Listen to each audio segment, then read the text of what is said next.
Welcome to the Mike Litton Experience Podcast. Mike has over 31 years experience in real estate, finance, and investing. He's passionate about being a father, a teacher, a realtor, an investor, and a leader. Everyone has a story, and our passion is to help them tell it. And now, introducing the host of the Mike Litton Experience, Mike Litton. So what can you expect from the Mike Litton Experience? You can expect stories that will inspire, motivate, advice that will sharpen your focus, and expert information on real estate, finance, and market conditions. Jon, thank you so much for being on the Mike Litton Experience. It is so awesome to have you here. We're so excited to get your story and then hear about your new book, Relentless Sales, man. Congratulations. Man, thank you so much, Mike. It's an honor for me to be here with you, and I'm excited. We're gonna have a good time, buddy. All right, Yeah. So let's talk real quick, just like we talked about before we hit record.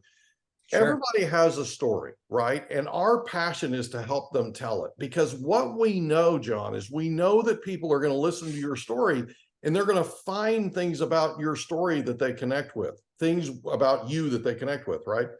And what happens is they'll get inspired and motivated to go do something that they've been putting off, start that new business, write a book, write 3 books, whatever. That's what we're all about. We're all about inspiring and motivating people. We're all about paying it forward, right?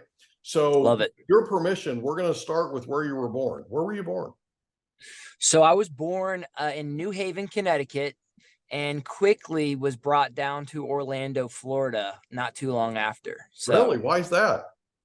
So my dad he's in ministry. He's a pastor. Cool. Okay. For 30 something years was a pastor, and he went from pastoring a church up there. I was born and then very quickly brought down to Orlando. Oh, how cool. So what was it like growing up in Orlando? Loved it. As a boy, warm weather, basketball shorts, swam, brother, sisters, always outdoors. It was, very similar to San Diego weather. It was very nice year long. Yeah, that's cool. Yeah. So how long did you live in Orlando? So pretty much up until I was 25 years old. Okay. And after that, moved up here to Atlanta, where I've been for the last 11 years. Okay. So growing up in Orlando, who was the most influential person to you growing up? Who was most influential? Most likely, I have to call my mom and my dad as the most influential people, right? So yeah, that makes sense. That makes sense. So so you go to high school in Orlando. Which high school did you go to? I went to Winter Springs High School, and it was just on the outskirts of Orlando. Gotcha. Did you play any sports? Yeah. Basketball all 4 years. I was absolutely obsessed with playing basketball. Basketball animal, huh? That's what my son did. My son played basketball full time all 4 years. He was the MVP of the team, in fact. Yeah, that's cool. That's amazing. That's awesome. It's I was a little bit undersized going into 9th grade. I was 5'6", 95 pounds. So I was tiny, and at one point I grew about 5 inches. I think it was my sophomore year. So there you go. That's cool, man. Yeah. So growing up, going to school in your high school, what was your favorite subject? If you looked at my report cards, I had 3 or 4 PE classes. So I would say physical education. I enjoyed them all to a degree, but definitely try to stack on those PE classes. Stay active. That's good for you. Yeah. That's a good thing. So you leave, you graduate from high school. Where do you go? So I actually spent a couple years in community college. So I went to a little school called Valencia. I like to call it the Harvard of community colleges to make myself feel better. Yeah. So I went to community college too, man. I'm good. We're good. I joked around and always told everyone it was the Harvard of community colleges, but went down there for a few years, tried to figure out where I wanted to go, and then actually ended up going to the University of Florida around that Tim Tebow era. Ooh, you're a Gator. That's a good time to be there, man. It was incredible. Yeah. I love Tim, man. He's the bomb. So you go to University of Florida. You're a Gator. What'd you major in? So I majored in management, business management, Okay. and decided didn't know if I want to go the marketing route or the other, finance route, but management seemed to fit me well, and it's actually suited me well. I'm in management now, so That's cool, man. That's cool. yeah, That's what I did, by the way, going to school, business management. So yeah, you graduate from Florida. Where do you go from yep. there? So actually, my junior senior year, my older brother and I and a couple buddies started a concept, a casual footwear concept, right? So we created sandals, boat shoes, camp mocks. So we started this idea at the end of college. For my senior year, started building it out, and then for 3.5 years post college, we created a company called Arcs Outdoors, ARKS Outdoors, where we went around the country selling casual footwear, which was pretty wild. That's cool. So how long did you do that?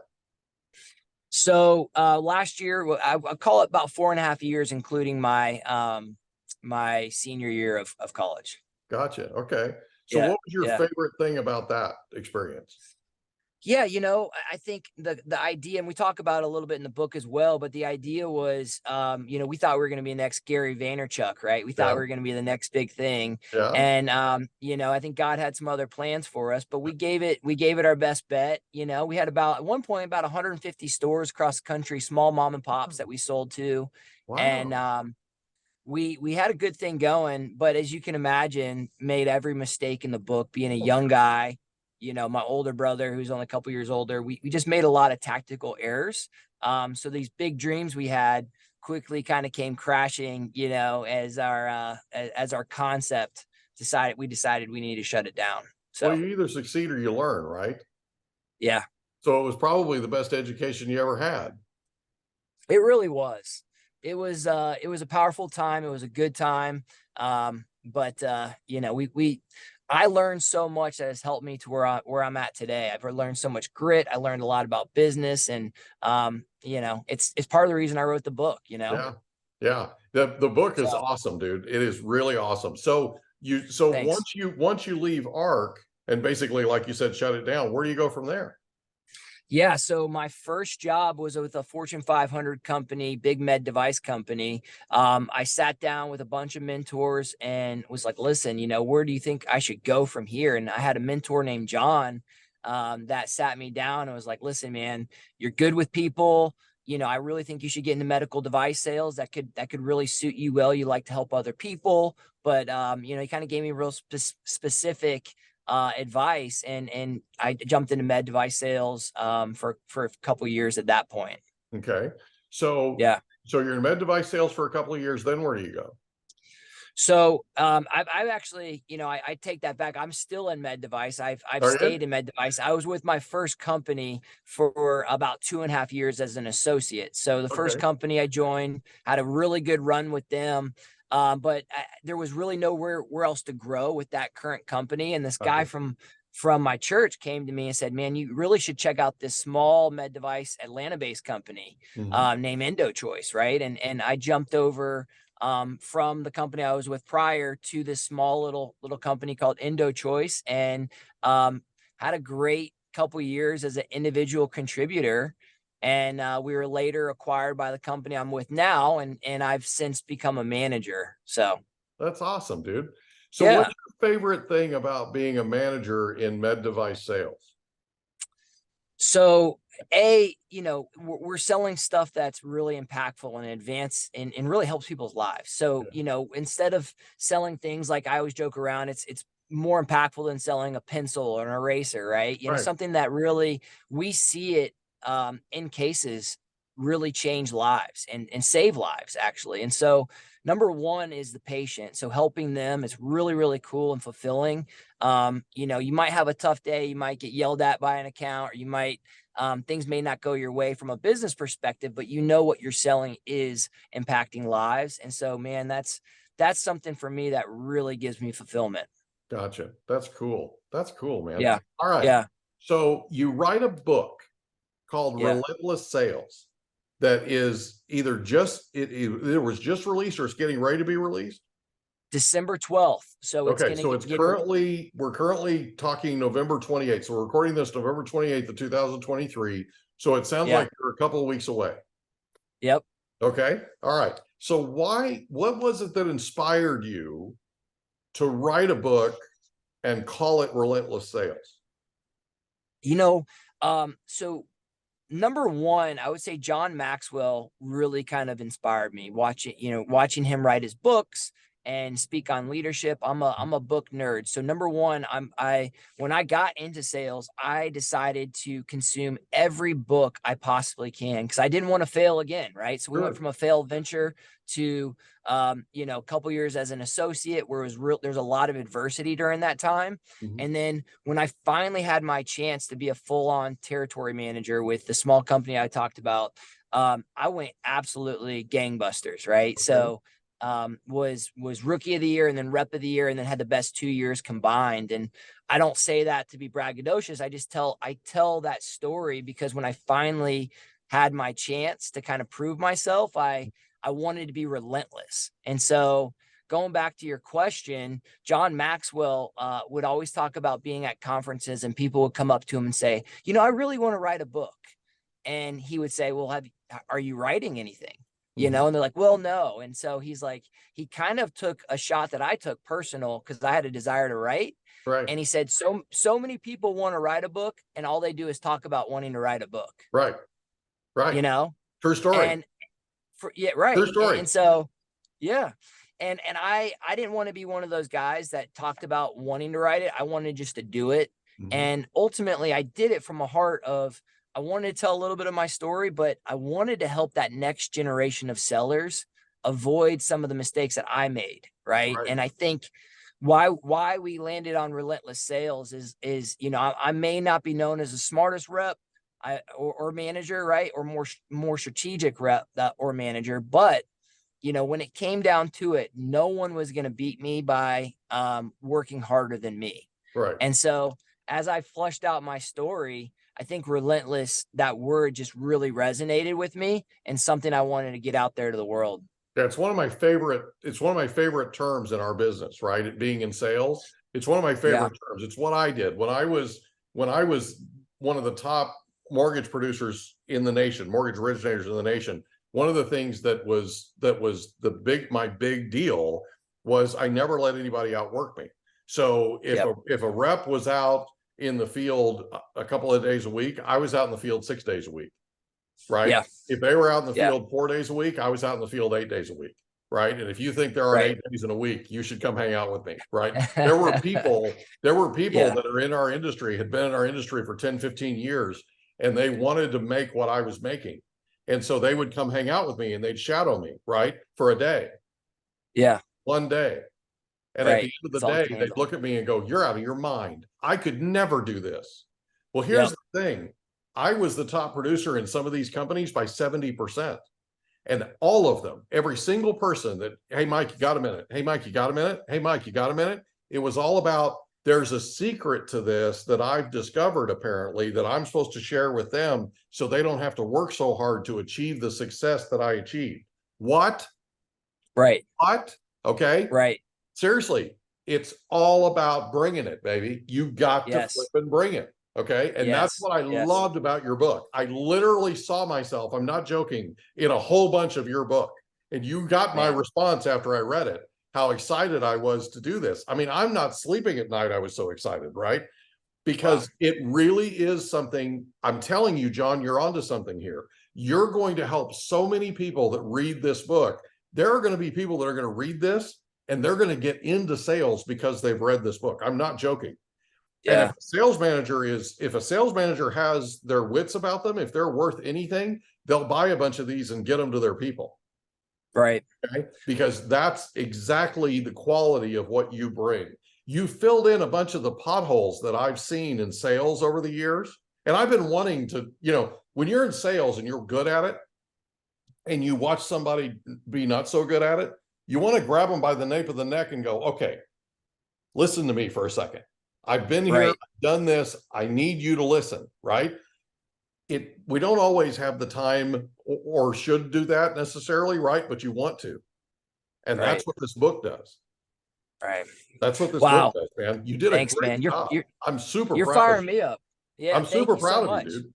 Yeah. So Yeah. let's talk about the chapters, if that's okay. We're going to go through them just real quick. Okay. I know that one of the biggest things in my life, and I mentioned this to you before we hit record, one of the biggest things in my life has been people that have come along and as mentors, and they've paid it forward, right? They took 20 minutes with me, 30 minutes with me. One guy took days, okay, that he didn't have, but he took them anyway, and he poured into me and helped me a ton. Talk about mentors for a second.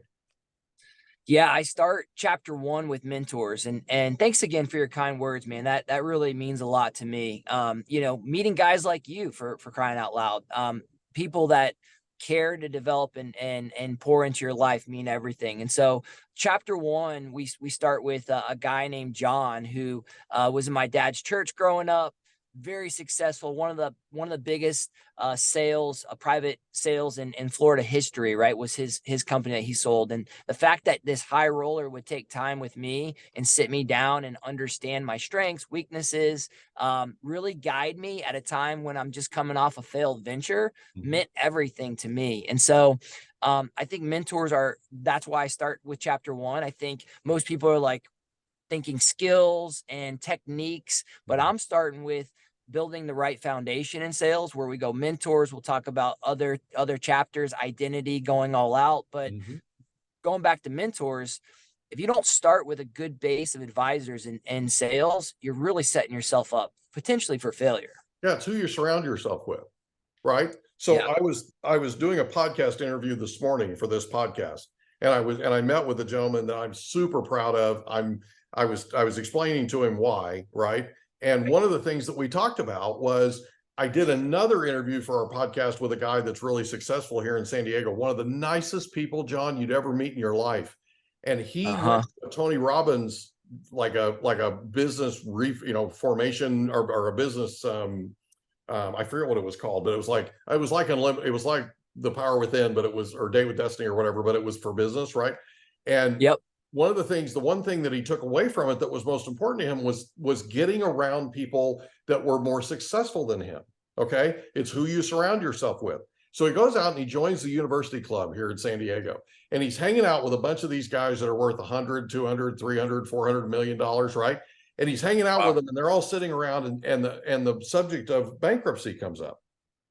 And they're talking about it like, oh yeah, I've been bankrupt a couple of times, and I've been bankrupt 4 times, and I've been, hey Joe, how many times have you been bankrupt? Right? They're going around comparing notes, and they get around to him, and he's like, I've never been bankrupt before. And they all started laughing.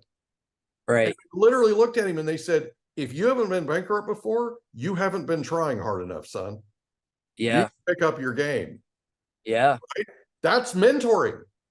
100%. That's mentoring 101 right there, right? Yep.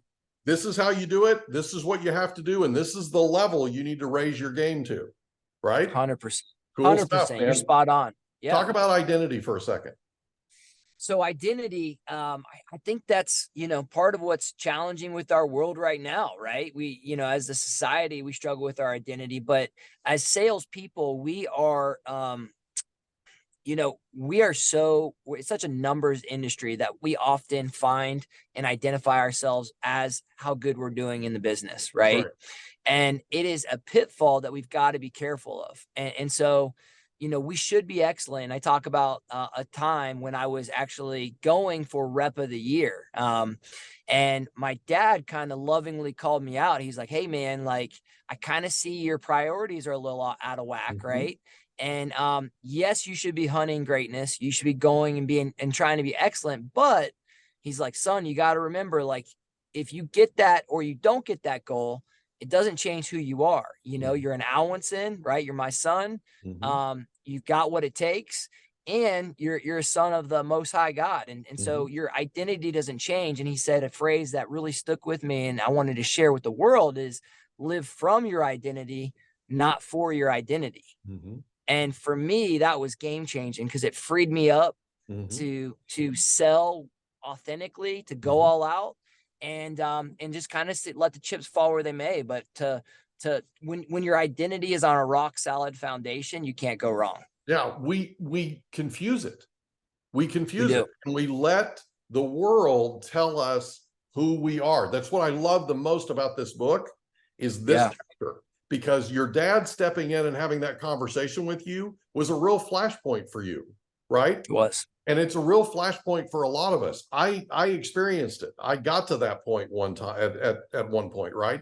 Where, I'm working 90 hours a week, right? And I'm all about the numbers, and I'm all about the numbers, and I'm all about the numbers.